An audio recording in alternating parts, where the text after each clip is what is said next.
হ্যাঁ হ্যাঁ হ্যাঁ, চল বাবা চল চল। লোকনাথ, লোকনাথ, ঘাটে নৌকো ভিড়েছে রে, যাবি না জাতিশ্বর বাবার কাছে? লোকনাথ, এবার আমরা এসে পড়েছি, নামতে হবে এবার। ও কি কাঁদছিস কেন? মায়ের জন্য মন কেমন করছে?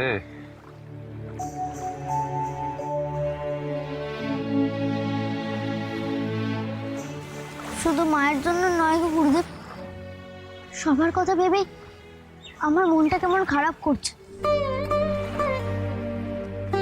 এমন কেন হয় গুরুদেব? যেখানেই যাই সবার সঙ্গে এমন মায়ের বদলে কেন জড়িয়ে পড়ি আমি? তবে কি আমি কালীঘাটের শিকড় শিখতে পারিনি?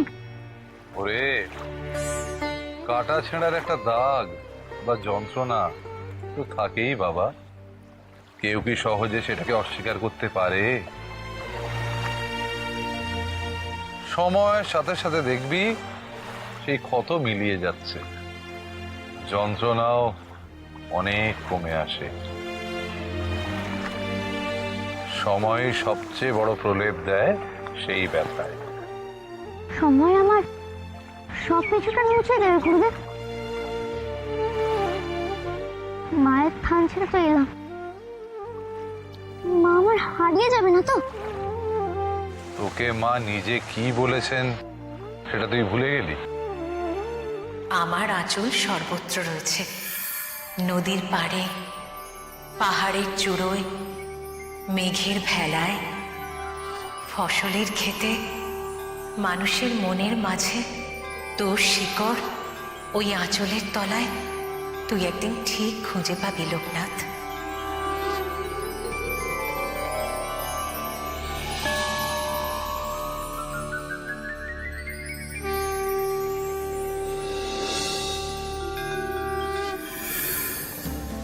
মা সর্বত্র আছেন, এই আকাশ বাতাসে মায়ের আঁচল ছড়ানো। ব্যাস, তবে আর চিন্তা কি?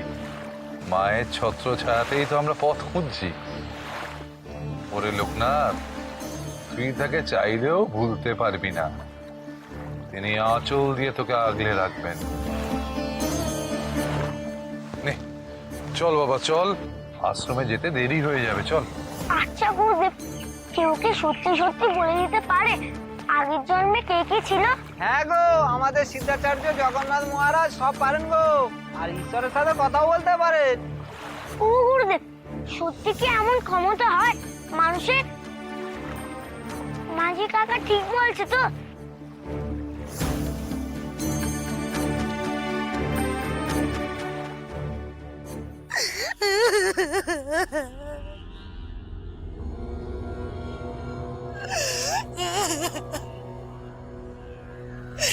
আপনার অসীম ক্ষমতা মহারাজ।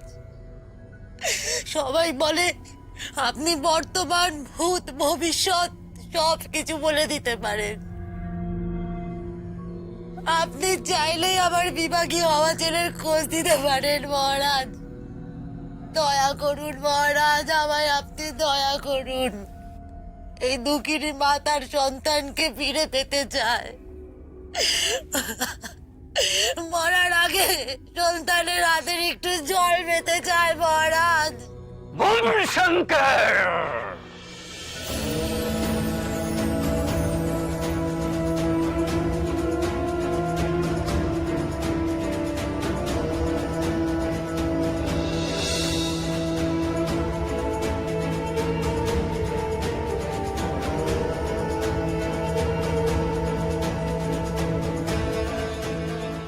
মায়ের সন্তানকে তুমি মায়ের বুকে ফিরিয়ে দাও ঈশ্বর, কৃপা করো প্রভু, কৃপা করো, কৃপা করো।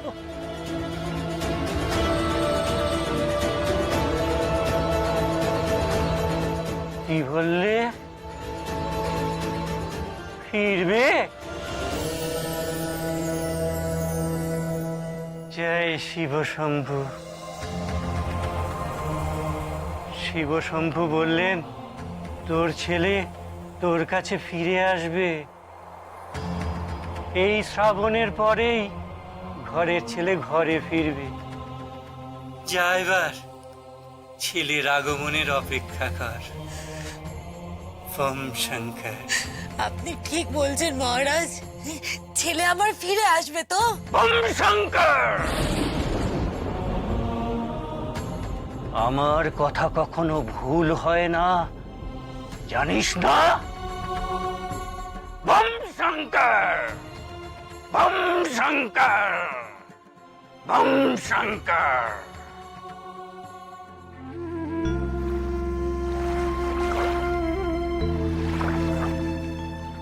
দেখ বেনি, ভুল কি ঠিক জানি না, তবে লোকনাথের মন যখন টেনেছে তখন তো যেতেই হবে। আয় লোকনাথ, লোকনাথ দাঁড়িয়ে পড়লি কেন বাবা? আয়।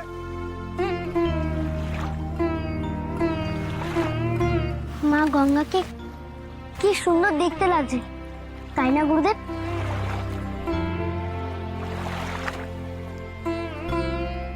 এর চেয়ে নির্মল আর পবিত্র কিচ্ছু হয় না।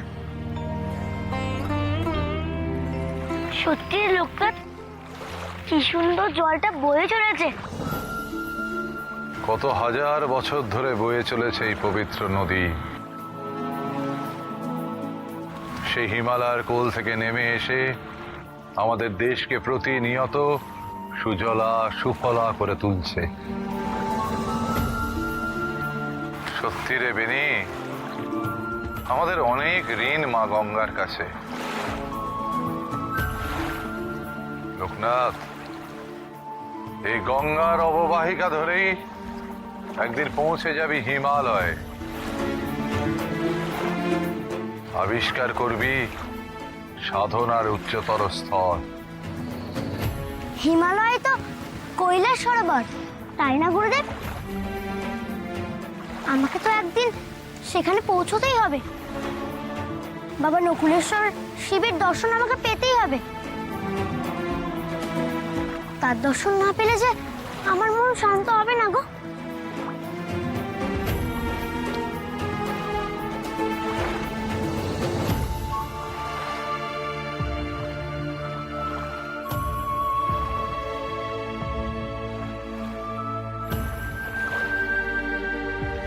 লোকনাথ, সাবধানে, জলে কি স্তর দেখতে পাচ্ছিস তো?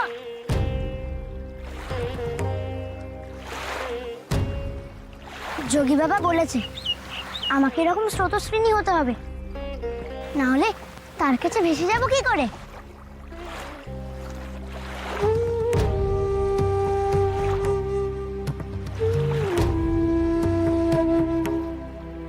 পতিত পাবনী গঙ্গে সকলের পাপ হরণ করে বয়ে চলেছেন। তোকেও একদিন সবার পাপ হরণ করতে হবে লোকনাথ। আহ কি শান্তি! মরণ, পানা পুকুরে ডুব দিয়ে এসে এখন শান্তি শান্তি করছে। পানা পুকুর নয় গিন্নি, পানা পুকুর নয়, গঙ্গা। গঙ্গায় স্নান করে এলাম। কি বললে তুমি? আবার তুমি ওর নাম নিলে? ঠিক আছে, যাও তাহলে গঙ্গা জলে ডুব দিয়ে বসে থাকো, আর ওই জলেই পেট ভরো। আরে গিন্নি, আমি তো শুধু দুটো ডুব দিয়েছি গঙ্গায়, আর তোমার ছেলে সে তো গঙ্গায় নেমে বসে আছে। ঠিক আছে, তাকেও আমি মজা দেখাচ্ছি, দাঁড়াও। এ শুধু ফাঁকা রাগ দেখানো গিন্নি। ছেলে একটু মামা করলেই সব রাগ ভুলে তুই বাতাস করতে বসে যাবে। দেব না কারোর গায়ে বাতাস, দেখোই না। লোকনাথ, আর জল নিয়ে খেলিস না বাবা, যে কাজে এসেছিস সেটা তো সারতে হবে।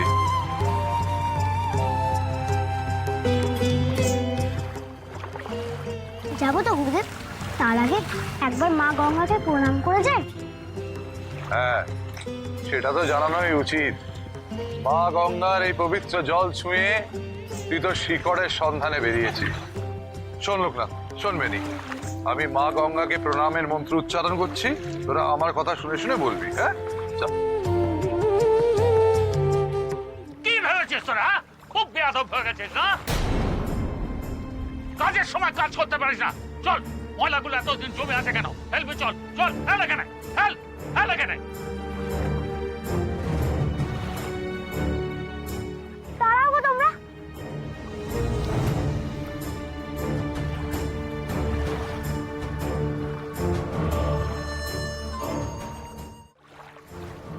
তোমরা গঙ্গায় আবর্জনা ফেলছো কেন? কেন রে? আবর্জনা ফেলছে তো তোর কি? গঙ্গার পবিত্র জলকে নোংরা করার অধিকার তো কারণ নেই। তোমরা কেন নোংরা করছো? তুই কে যে আমি তোকে কৈফিয়ত দেবো? চলে যায় এখান থেকে, নইলে কিন্তু খুব খারাপ হবে। লোকটা কিন্তু খুব রাগী গুরুদেব। লোকনাথকে ঝগড়া করতে বারণ করো। লোকনাথ যা করছে ঠিক করছে বেনি। কারোর অধিকার নেই এই পবিত্র জলকে নোংরা করার। ও, এই শিক্ষা হচ্ছে শিষ্যদের? বড়দের মুখে মুখে কথা বলছে? না, আমি আমার শিষ্যদের প্রতিবাদ করতে শিখিয়েছি, তাই ও সেটাই করেছে। আপনার শিষ্যরা ঠিক কাজ করছে না, তাই এর উত্তর আপনাকেই দিতে হবে। বেশ করেছি, গঙ্গায় নোংরা ফেলেছে। কেন, গঙ্গা কি ওর বাবার সম্পত্তি নাকি? না, গঙ্গা তো মা, সবার মা, আমারও মা। নিজের মাকে কখনো কেউ নোংরা করে? গঙ্গার জল মানুষ পান করে জীবন ধারণ করে। যে জল মানুষকে মানুষকে জীবন দেয়, সেই জলকে তোমরা কেন নোংরা করছো? বছরের পর বছর যে গঙ্গা মা শহর গ্রামগঞ্জে নিজের জল দিয়ে সভ্যতার বিকাশ ঘটিয়েছে, তার গায়ে তোমরা নোংরা ছুঁড়ে মারছো। তোমরাও তো এই গ্রামে গঙ্গা জল দিয়ে পুজো করো, তাই না?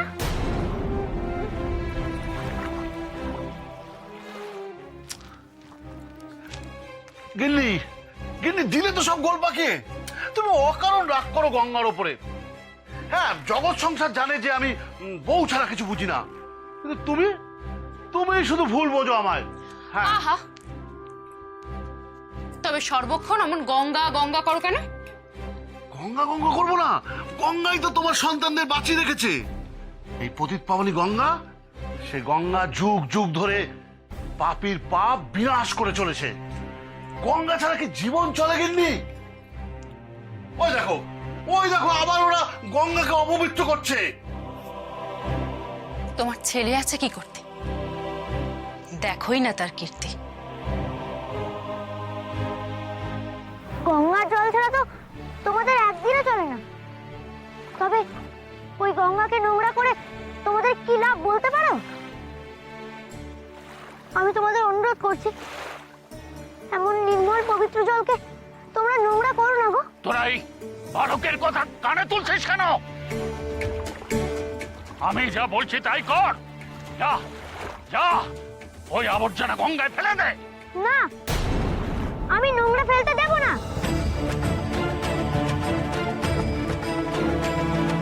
তবে এত বড় আস্পর্ধা এই বালকের? আর তোরা হা করে দাঁড়িয়ে আছিস কেন? আজ ওর কথা শুনলে তোদেরও কাজ শেষ। ফেল ফেল দেখে ওই ছুরির আবর্জনা গঙ্গার জলে ফেল ফেল। কিরে, খুব তো মা মা করছিলিস, এবার দেখি তোর গঙ্গা মাকে কেমন বাঁচাস আমার হাত থেকে।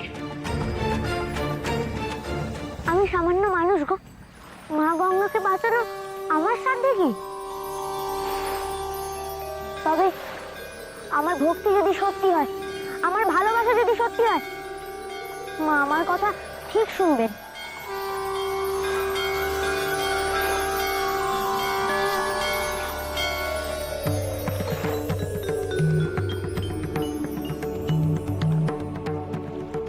ওই বালকের কথা কান দিস না। তোরা আবর্জনা ঝুড়ি উবুর করে দিয়ে আয়, আরো 2 ঝুড়ি আবর্জনা ফেলতে হবে।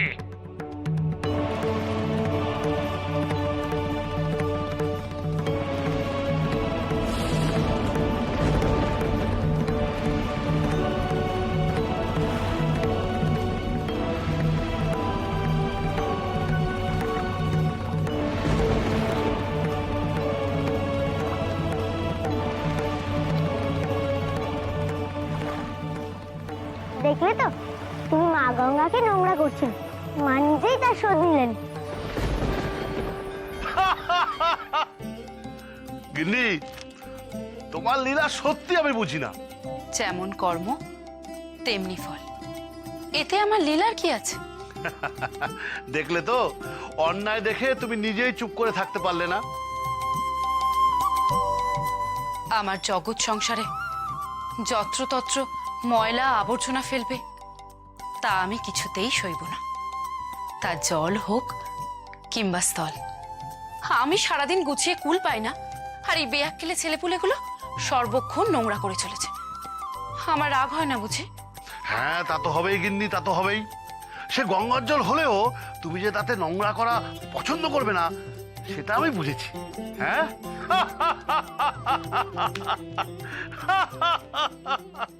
এই বুজুরুকে আমি দেখে নেব। ফল ভালো হবে না তোদের জন্য, আমি দেখে নেব তোদের। এই চলে আয় তোরা, চলে আয়, চলে আয়।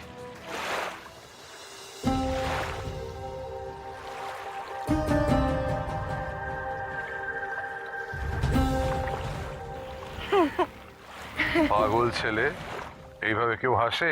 থেকে হাসি সামলাতেই পারলেন না তো। তবে লোকনাথ, তোর এইভাবে নতুন জায়গায় এসে তর্ক বিতর্কে জড়িয়ে পড়াটা ঠিক হয়নি রে। কি করবো বলো তো গুরুদেব, উনি নিজের ভুল কেন মানলেন না?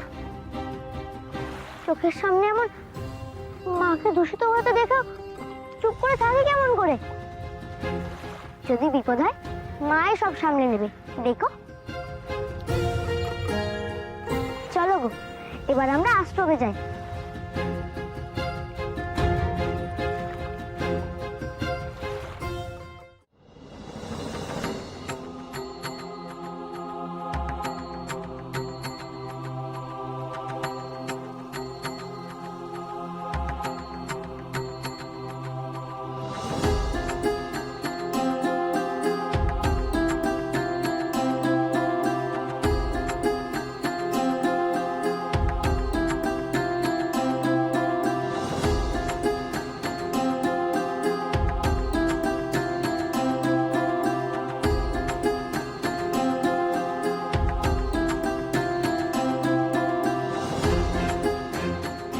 জাতিশ্বর বাবার কাছে বেশ ভিড় হয় দেখছি। সবাই নিজের ভূত ভবিষ্যৎ জানতে আগ্রহী।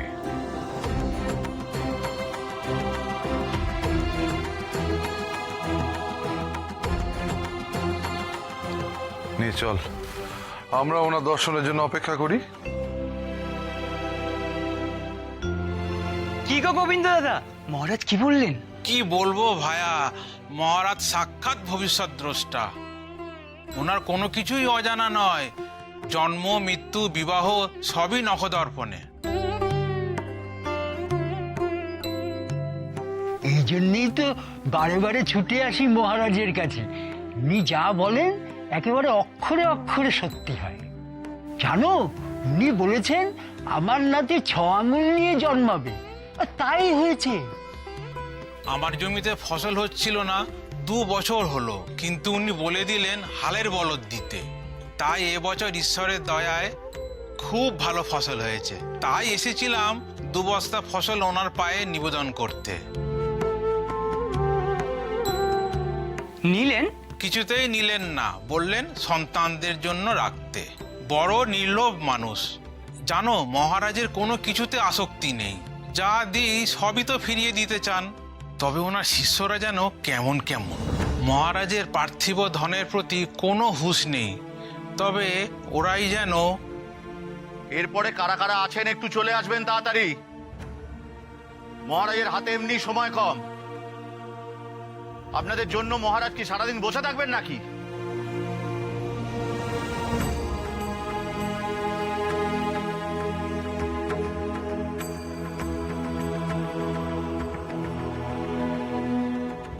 শুনলি তো লোকনাথ, ওরা কি বলছে?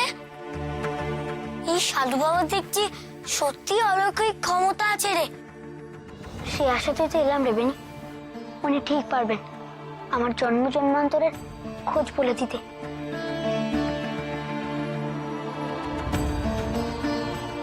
এই সবাই এক সারিতে দাঁড়াও। কেউ ঠেলাঠেলি করবে না নিজেদের মধ্যে।